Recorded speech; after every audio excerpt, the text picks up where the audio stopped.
गंगा के तट के किनारे था एक सुंदर सा आश्रम, जहाँ पर कुछ तपस्वी रहते थे शांति से, और गुरु यज्ञ के कुछ चेले जो हमेशा ध्यान करने में मग्न रहते थे। गुरु यज्ञ आत्म अनुशासन का पालन किया करते थे। एक दिन जब गुरुजी स्नान कर रहे थे, तब एक चील अपने पंजे में एक चूहे को लिए उधर से उड़ रहा था। अचानक से चूहा चील के पकड़ से छूट गया और सीधा गुरुजी के हाथों में गिर पड़ा। जब गुरुजी ने देखा कि वो चील अभी भी उधर ही उड़ रहा था, तो उन्हें लगा कि इस चूहे को अकेला छोड़ना सही नहीं होगा। चूहे को एक बरगद के पेड़ के पास रखा और अपना स्नान पूर्ण किया।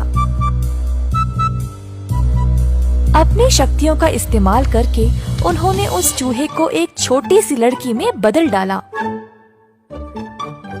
और आश्रम ले गए। उन्होंने अपनी धर्मपत्नी से कहा, मेरी प्रिय, इस बच्ची को एक प्रदान मानकर स्वीकार करो, क्योंकि हमारे पास खुद की संतान नहीं है।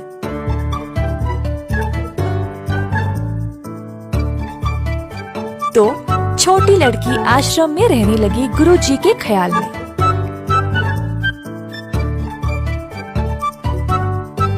उसने बहुत ज्ञान पाया और दुनिया के बारे में भी बहुत कुछ सीखा। दोनों गुरुजी और उनकी पत्नी को अपनी अनोखी पुत्री पर गर्व था। एक दिन गुरुजी ने ध्यान दिया कि अब उनकी बेटी विवाह के लायक हो चुकी थी।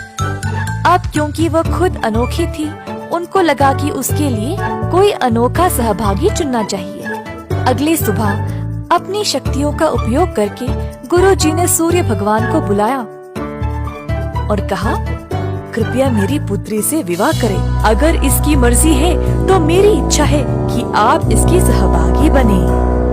परंतु बेटी ने बोला, पिताजी, सूर्य भगवान तो पूरी दुनिया को रोशन करते हैं, पर वे बर्दाश्त के बाहर गर्म है और आग जैसे हैं। मुझे इनसे विवाह नहीं करनी, कृपया आप कोई और ढूंढे।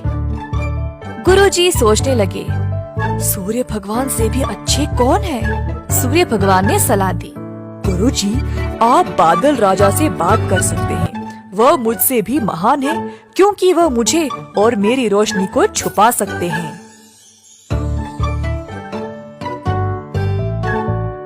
तो गुरुजी ने अब बादल राजा को बुलाया और कहा, अगर मेरी पुत्री की इच्छा है तो आप कृपया उसका हाथ विवाह में स्वीकार करें। परंतु बेटी ने फिर से कहा, पिताजी, बादल राजा बहुत ही अंधेरे, गीले और ठंडे हैं। मुझे इनसे शादी नहीं करनी, कृपया किसी और को ढूंढे।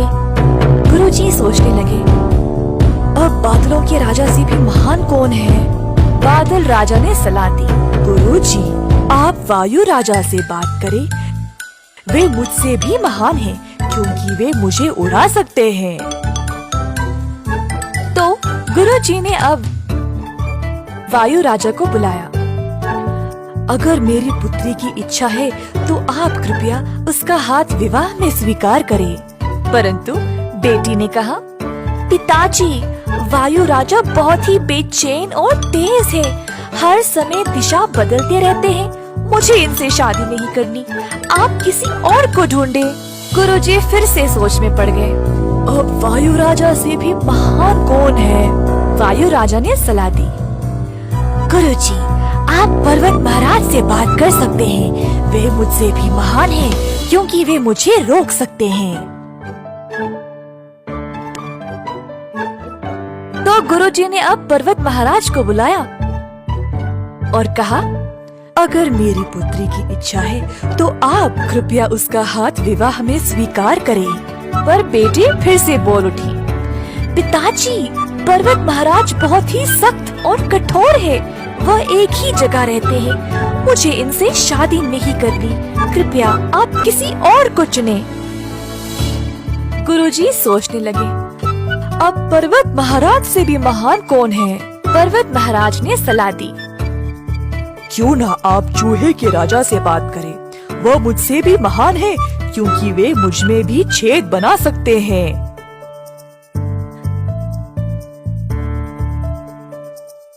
तो अब गुरुजी ने चूहा राजा को बुलाया और कहा, अगर मेरी पुत्री की इच्छा है तो आप कृपया उसका हाथ विवाह में स्वीकार करें। जब बेटी चूहे राजा से मिली तो वह बहुत प्रसन्न हो गई और शर्माते हुए अपनी रजामंदी दे दी। अब अंत में गुरुजी अपनी शक्तियों का उपयोग करके अपनी बेटी को वापस एक सुंदर चूही में बदल डाला ताकि वह अपने विवाहिक कर्तव्यों को निभा सके। अंततः गुरुजी की बेटी का विवाह हो गया। किसी ने सही कहा था, जो जन्मजात है वह कभी नहीं बदल सकता।